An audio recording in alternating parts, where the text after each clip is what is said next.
3 دن کے بعد باہر تشریف لائیں تو آپ کی گود میں چاند جیسا حسین چہرے والا ایک چھوٹا سا بچہ گود میں تھا،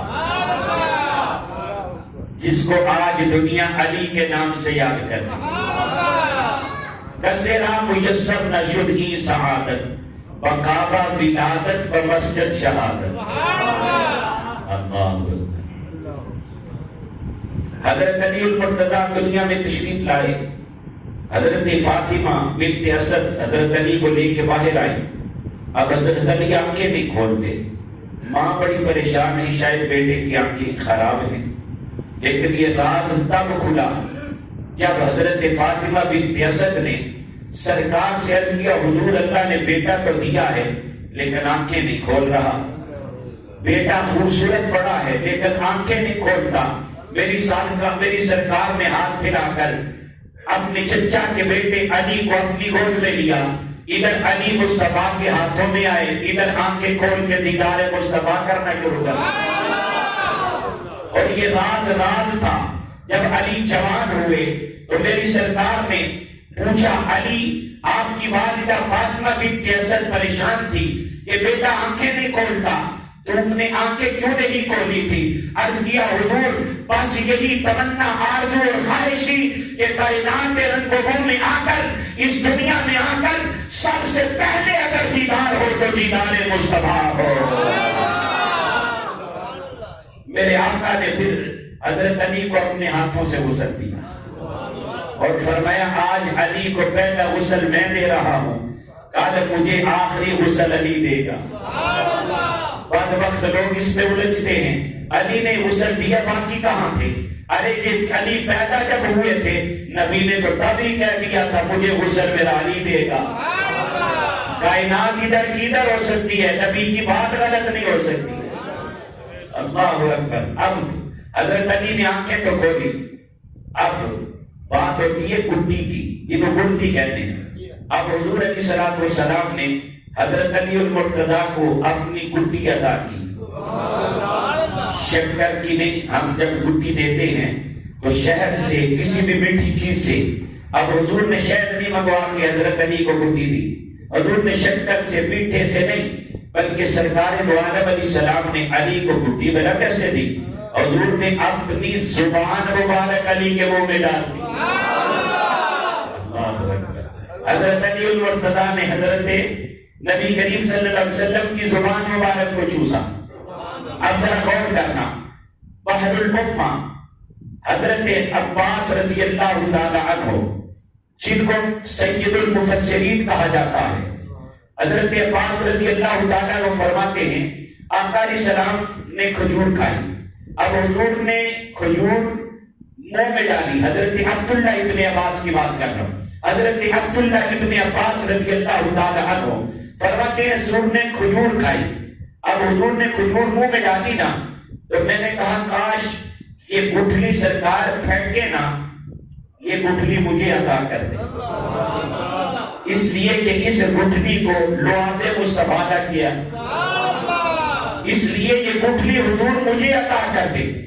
حضرت عبداللہ ابن عباس کہتے ہیں ابھی میں یہ سوچ رہا تھا کہ سرکار نے میری طرف دیکھ کے مسکرا کے کہا، عبداللہ ابن عباس یہ گٹھلی چاہیے،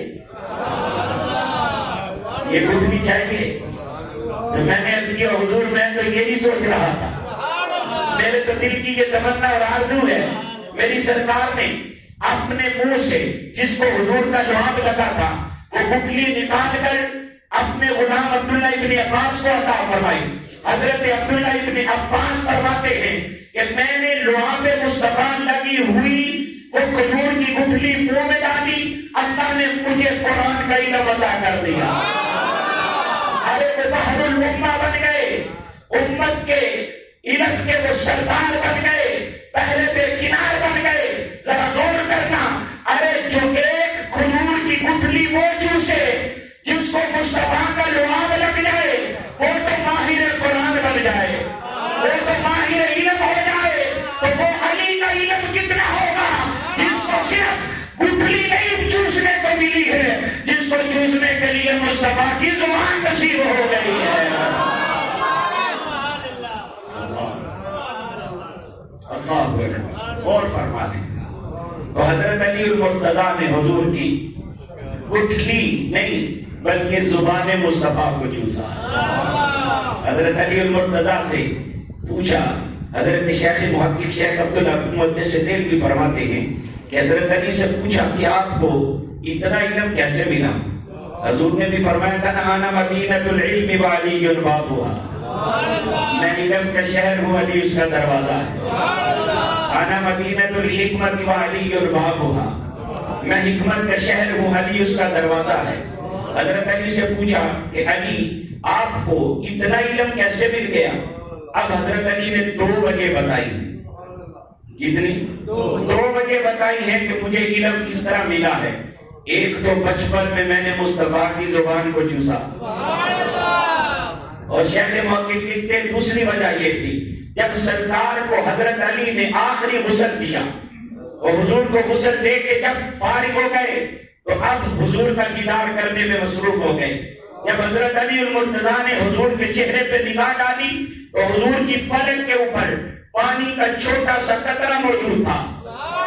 حضرت علی المرتضیٰ فرماتے ہیں کہ میں نے کپڑے کے ساتھ، ہاتھ کے ساتھ، رومال کے ساتھ اس کو صاف کرنا پسند نہیں کیا، بلکہ حضرت علی فرماتے ہیں میں نے سرکار کے چہرے پہ پڑی ہوئی پلک کے اوپر جو پانی کا قطرہ تھا میں نے آگے ہونڈ کر کے اس کو چوسنا شروع کر دیا۔ بس حضور کی پلک پہ اوپر پڑے ہوئے اس پانی کے قطرے کو چوسنے کی دیر تھی کہ اللہ نے مجھے علم کا سمندر عطا کر دیا۔ ارے جس نبی کی پلک پہ پڑے ہوئے پانی کے ایک قطرے کو چوسنے کی وجہ سے حضرت علی کے علم کا کنارہ نہیں رہتا تو اندازہ خود کرو محمد کے علم کا اندازہ کیا ہوگا۔ صلی اللہ علیہ وسلم۔ اللہ اکبر۔ حضرت علی المرتضیٰ کی کیا کیا شان بیان کریں۔ اس کعبے میں پیدا ہوئے جس کعبے کا طواف کرے تو اللہ کا نبی فرماتے ہیں من نظر الى الکعبۃ ایمانا وتصدیقا خرج من الخطایا کیوم ولدته امه، فرمایا جس نے کعبے کو ایمان اور تصدیق کی نظر سے دیکھا، ادھر نظر پڑتی ہے ادھر گناہوں سے ایسے نکل جاتا ہے جیسے آج ہی ماں نے جنم دیا ہے۔ اللہ اکبر۔ وہ کعبہ جہاں پر ایک نماز پڑھے تو 1,00,000 نماز کا ثواب، جہاں ایک بار قرآن پڑھے تو 1,00,000 قرآن پڑھنے کا ثواب، اس کعبے میں علی پیدا ہوئے۔ لیکن یاد رکھو لوگ حضرت علی المرتضیٰ کے اعزاز میں یہ بات بیان کرتے ہیں کہ کعبے میں علی پیدا ہوئے، لیکن جو اشاعت ہیں وہ کہتے ہیں یہ علی کے لیے اعزاز کی بات نہیں ہے کہ علی کعبے میں پیدا ہوئے، بلکہ کعبے کے لیے اعزاز کی بات ہے کہ علی کعبے میں پیدا ہوئے۔ بات ذرا سمجھنے کی کوشش کریں۔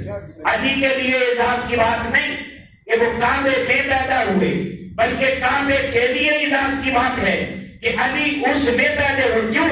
فرماتے ہیں اس لیے کہ کعبہ ہے بیت اور علی ہے اہل بیت۔ کعبہ ہے بیت اور علی ہے اہل بیت۔ گھر والا گھر میں آئے تو گھر والے کی شان نہیں بڑھتی بلکہ گھر کی شان بڑھتی ہے۔ ارے گھر والا گھر میں آتا ہے تو گھر والے کی وجہ سے گھر میں شاندار کی شان بڑھتی ہے، اور کعبہ بیت ہے، علی اہل بیت ہے۔ علی کے گھر، علی کا بیت اللہ میں پیدا ہونا یہ علی کے لیے فخر اور اعزاز کی بات نہیں ہے، بلکہ کعبے کے لیے اعزاز کی بات ہے کہ کائنات میں آنے کے لیے علی نے کعبے کو پسند فرمایا۔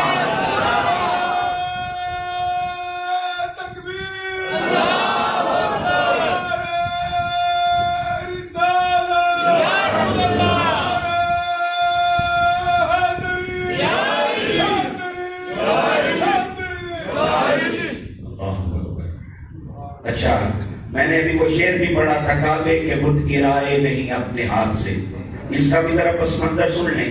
میری سرکار نے ایک دن جب مکہ فتح ہوا نا تو حضور علیہ السلام نے کعبے کے اندر 360 بت کافروں نے جو رکھے تھے حضور نے ان کو توڑ گرایا۔ حضور نے توڑ گرایا، جو اوپر دور جہاں ہاتھ نہیں پہنچتا تھا تو سوٹی بھی نہیں پہنچتی تھی، تو حضور نے حضرت علی کو بلایا، علی، حضور حکم فرمایا علی ادھر آؤ، میرے کندھوں پہ چڑھ جاؤ، اور یہ جو اوپر اوپر دور دور بت ہے نا ان کو توڑ گراؤ۔ عرض کیا حضور یہ نیچے والے کس نے توڑے؟ حضور نے فرمایا میں نے۔ حضور یہ اوپر والے کیوں نہیں توڑتے؟ فرمایا علی ہاتھ نہیں پہنچتا۔ حضرت علی نے مسکرا کے کہا حضور میں آپ کی شان پہ قربان جاؤں، کبھی تو یہاں ہاتھ نہیں پہنچتا تو کبھی آپ کا قدم عرش معلیٰ پہ پہنچ جاتا، کبھی یہاں تک ہاتھ نہیں پہنچتا اور کبھی آپ کا قدم عرش معلیٰ پہ پہنچ جاتا ہے۔ حضرت علی المرتضیٰ کو کندھوں پہ چڑھایا، حضرت علی نے اپنے ہاتھوں سے بت توڑ کے گرائے۔ اب جب حضرت علی کندھوں پہ چڑھے تھے نا حضور نے فرمایا علی کہاں تک پہنچے ہو؟ اب ایمانداری سے بتاؤ حضور کے کندھوں پہ علی کھڑے تھے، حضور کو نہیں پتا تھا، لیکن حضور ایک راز سے پردہ اٹھانا چاہتے تھے۔ حضور نے فرمایا علی کہاں تک پہنچے ہو؟ حضرت علی نے یہ نہیں کہا حضور کیوں پوچھ رہے ہو، آپ کے کندھوں پہ تو کھڑا ہوں، بلکہ آگے سے جواب دیا اگر اجازت ہو تو عرش کا پایا پکڑ کے آ جاؤ، عرش کا پایا پکڑ کے لے آؤ۔ حضور علیہ السلام نے حضرت علی المرتضیٰ کو فرمایا نیچے آؤ۔ حضرت علی المرتضیٰ نیچے آئے، میری سرکار کے سامنے کھڑے ہو کر مسکرانے لگے۔ میرے آقا نے فرمایا علی کیوں مسکرا رہے ہو؟ عرض کیا حضور اتنی بلندی سے نیچے آیا ہوں، نہ چوٹ آئی ہے نہ موج آئی ہے، اتنی بلندی سے نیچے آیا ہوں، نہ چوٹ آئی ہے نہ موج آئی ہے۔ میرے آقا نے مسکرا کے فرمایا علی تجھے چوٹ یا موج کیسے آ سکتی ہے؟ چڑھانے والا مصطفیٰ ہے، اتارنے والا جبریل امین ہے۔ اللہ اکبر۔ حضرت علی المرتضیٰ رضی اللہ تعالی عنہ حضرت عثمان غنی رضی اللہ تعالیٰ عنہ جب شہید ہو گئے تو اب دوسرے دن سب نے حضرت علی المرتضیٰ کو متفقہ طور پر خلیفۃ المسلمین تسلیم کیا اور سب نے ان کی بیعت کی سوائے حضرت طلحہ اور حضرت زبیر کے رضی اللہ تعالیٰ عنہ۔ ان کا ایک مطالبہ تھا کہ ہم تب بیعت کریں گے جب آپ حضرت عثمان غنی کے قاتلوں کا بدلہ لیں گے، قتل کا بدلہ لیں گے قاتلوں سے، ہم تب آپ کو خلیفہ مانیں گے۔ لیکن بات یہ ہے کہ جب بندہ اقتدار میں ہوتا ہے تو اس کے سامنے اور بھی بڑے سارے مسائل ہوتے ہیں۔ یہ نہیں ہے کہ حضرت علی المرتضیٰ قاتلان عثمان غنی کا بدلہ لینا نہیں چاہتے تھے، ان سے حضرت عثمان غنی کے قتل کا بدلہ نہیں لینا چاہتے تھے، یہ بات نہیں ہے۔ لیکن جو حکمران ہوتا ہے اس کے سامنے بڑی ساری مصلحتیں ہوتی ہیں۔ اب حضرت طلحہ، حضرت زبیر اور حضرت اما عائشہ صدیقہ رضی اللہ تعالی عنہ اس مطالبے میں بہت آگے بڑھے، حتیٰ کہ یہ ایک لشکر لے کر بصرہ پہنچے اور حضرت علی المرتضیٰ رضی اللہ تعالی عنہ بھی ایک قافلہ لے کر عراق کی طرف چلے اور راستے میں بصرہ آتا تھا۔ اب اس جگہ پر یہ جو حضرت اما عائشہ صدیقہ، حضرت طلحہ، حضرت زبیر ان کا قافلہ تھا اور ان سر تھے حضرت علی المرتضیٰ کا جو لشکر تھا، ان کی پھر جنگ ہوئی جس کو جنگ جبل کے نام سے یاد کیا جاتا ہے، اور اسی جنگ میں حضرت زبیر بھی شہید ہو گئے، اسی جنگ میں حضرت طلحہ بھی شہید ہو گئے۔ اور یاد رکھیں حالانکہ یہ حضرت علی المرتضیٰ کے مخالف تھے نا، ان کے ساتھ لڑتے ہوئے شہید ہوئے ہیں، لیکن ان کی شہادت پر حضرت علی المرتضیٰ کو بڑا ہی گہرا دکھ ہوا تھا۔ اس لیے ہمارے اہل سنت و جماعت کا یہ عقیدہ ہے اور نظریہ ہے کہ ہمارے اسلاف نے لکھا ہے کہ ان بزرگوں کے بارے میں ہمیں زبان درازی کی اجازت نہیں ہے۔ ارے دونوں ہی حق کے لیے لڑ رہے تھے، لیکن اگر ایک مجتہد خطا کرتا ہے تو پھر بھی اس کو گناہ نہیں ملتا ہے، اس کو سنگل ثواب ملتا ہے، اور اگر مجتہد درست ہوتا ہے تو اس کو ڈبل ثواب ملتا ہے۔ تو ہمارے اکابرین اور اسلاف اور بزرگان دین نے لکھا ہے کہ وہ حضرت علی المرتضیٰ حق پر تھے اور ان کا اجتہاد صحیح تھا، ان کو ڈبل ثواب ہے، اور ان کے مقابلے میں لڑنے والوں کو بھی ہم گناہگار نہیں کہہ سکتے ہیں، ان کو بھی سکر ثواب اللہ کے حضور سے ملا۔ اب وہاں حضرت علی المرتضیٰ نے 15 دن قیام کیا۔ اب آپ 15 دن قیام کے بعد پھر کوفے چلے گئے، اور وہاں پر حضرت امیر معاویہ نے پھر آپ پر خروج کیا۔ حضرت علی المرتضیٰ کو پتہ چلا تو آپ پھر ایک لشکر لے کر آئے، تو صفین کے مقام پر پھر حضرت امیر معاویہ سے پھر جنگ ہوئی، جس کو جنگ صفین کے نام سے یاد کیا جاتا ہے، اور پھر وہاں ایک معاہدے پر فریقین میں طرفین میں ایک معاہدے پر جنگ ختم ہوئی، اور دونوں لشکر اپنے اپنے علاقوں کی طرف واپس چلے گئے۔ حضرت علی المرتضیٰ رضی اللہ تعالیٰ عنہ جب کوفے واپس آئے تو وہاں پر ایک خارجی جماعت، آج کے دور میں حدیث مصطفیٰ سے جن کی نشاندہی ہے کہ وہ لوگ ہیں، حضور نے فرمایا تھا شلواریں ان کے اوپر ہوں گی، ان کی پنڈیں ہوں گی، اور وہ نمازیں اتنی پڑھیں گے کہ تم ان کے سامنے اپنی نمازوں کو حقیر جانو گے، اور قرآن اتنا پڑھو گے کہ تم ان کے سامنے اپنے آپ کو کچھ بھی نہیں سمجھو گے، لیکن حضور نے فرمایا قرآن اتنا پڑھیں گے لیکن قرآن ان کی حلق کے نیچے نہیں اترے گا۔ وہ خارجی جماعت، انہوں نے حضرت علی المرتضیٰ کی مخالفت کر دی، اور انہوں نے کہا لا حکم الا للہ، ہم اللہ کے سوا کسی کا حکم نہیں مانیں گے۔ پھر حضرت علی المرتضیٰ نے اس خارجی جماعت کا قلع کما کیا، ان کی سرکوبی ہوئی، کئی لوگ تو ڈر کے مارے آپ کے لشکر میں شامل ہو گئے، اور جو بھاگے حضرت علی المرتضیٰ نے ان کا بھی تعاقب کیا اور پیچھا کیا، اور ان کو بھی زد و کوب کیا، اور ان کا بھی سر کچل کے رکھ دیا۔ اب حضرت علی المرتضیٰ رضی اللہ تعالیٰ عنہ جب کوفے میں آئے تو وہاں 3 خارجی، بولو کتنے؟ 3 خارجی، جن کے نام تھے عبد الرحمن بن ملجم، دوسرے کا نام تھا برق بن عبداللہ، تیسرے کا نام تھا عمر بن بکیر، یہ مکہ معظمہ میں جمع ہوئے، اور انہوں نے پروگرام بنایا کہ ایک ہی دن ہم سب نے 3 بندوں کو قتل کرنا ہے۔ یہ مکے میں جمع ہوئے اور انہوں نے ایک پروگرام کیا، ڈیسائیڈ کیا کہ ہم نے 3 بندے قتل کرنے ہیں، اور فرق کے ساتھ میں ایک ہی دن ہم نے تینوں کو قتل کرنا ہے۔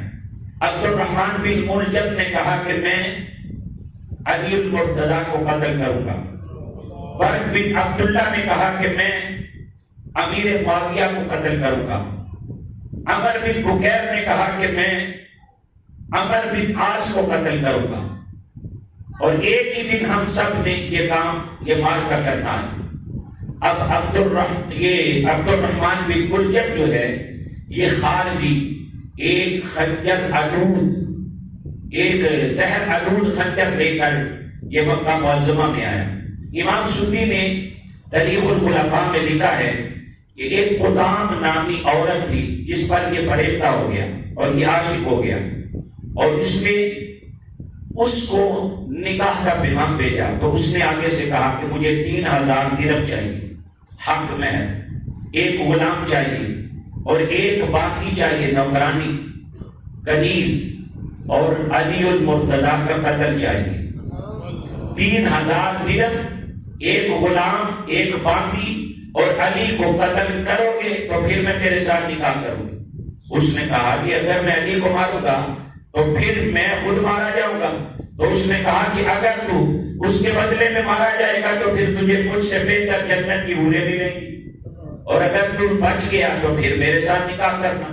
تو وہ اتنا اندھا ہو چکا تھا کہ وہ اس کام کو کرنے کے لیے کوفے پہنچا، اور اس نے ایک خنجر زہر آلود کیا، اور حضرت علی المرتضیٰ رضی اللہ تعالی عنہ کو اس نے قتل کرنے کا پروگرام کیا۔ کوفے میں آیا 17 رمضان المبارک 40 ہجری کو فجر کی نماز کے ٹائم کوفے کی جامع مسجد میں اس بدبخت نے آپ پر خنجر کا وار کیا۔ حضرت علی المرتضیٰ رضی اللہ تعالی عنہ پر. اب جس دن ہجری کون سی تھی؟ 40. بولیے 40. 17 رمضان المبارک کو اور ایک روایت کے مطابق 19 رمضان کو اس نے آپ پر حملہ کیا. اب حضرت علی المرتضیٰ جس دن آپ شہید، جس دن آپ پر خنجر کا وار ہونا تھا، اس دن رات کو جب آپ آرام کے لیے سوئے تو جب بیدار ہوئے تو آپ نے اپنے بیٹے امام حسن کو بلایا. فرمایا بیٹے حسن ادھر آؤ، آج میں نے تم سے ایک ضروری بات کرنی. حضرت امام حسن نے کا حضور بیان فرمائی.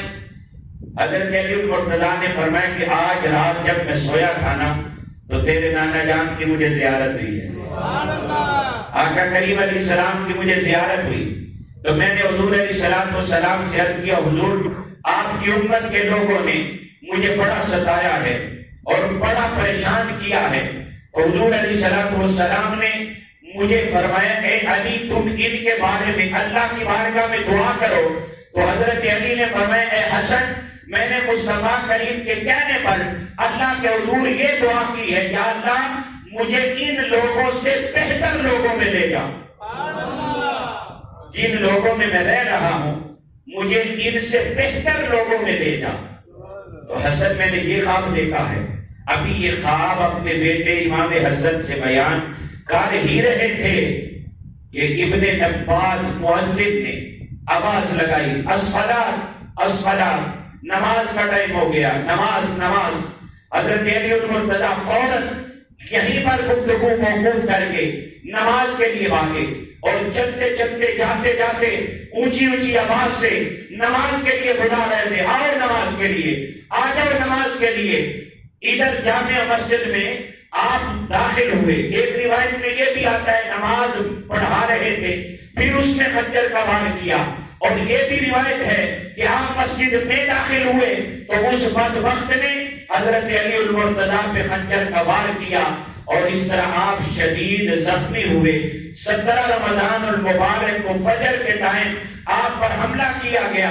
17، 18، 19 اور 20 یہ 4 دن آپ جو ہیں آپ کے سانس چلتے رہے، حیات رہے. اور 21 رمضان المبارک کو 40 ہجری کو آپ کی روح قفس سے انسری سے پرواز کر گئی اور یوں آپ نے جام شہادت نوش فرمایا. اور جب آپ پر حملہ کیا گیا تو آپ نے فرمایا تھا فزت برب الکعبہ، اللہ کی عزت کی قسم میں کامیاب ہو گیا، مجھے اللہ نے کامیاب کر دیا. تو اس طرح حضرت علی المرتضیٰ رضی اللہ تعالی عنہ نے شہادت کا جام نوش کیا. تو آج 21 رمضان ہے، الحمدللہ آپ بھی بڑے خوش نصیب ہیں کہ آپ نے بھی حضرت علی المرتضیٰ رضی اللہ تعالی عنہ کا ذکر سننے اور سنانے کے لیے اس نشست کا انتخاب اور اہتمام کیا. اللہ رب العزت کی بارگاہ میں دعا ہے بارگاہ علی المرتضیٰ میں ہمارے یہ ٹوٹے پھوٹے جملے قبول فرما کر آپ کے فیوز و برکات سے ہمیں مالا مال فرمائے. ہاں جی جی بالکل. وہ 12 آج جٹرسی انشاءاللہ پھر کا دیکھ کرتا مانے. اللہ رب العزت ہماری طرف سے یہ خیرات قبول فرمائے. الصلاۃ والسلام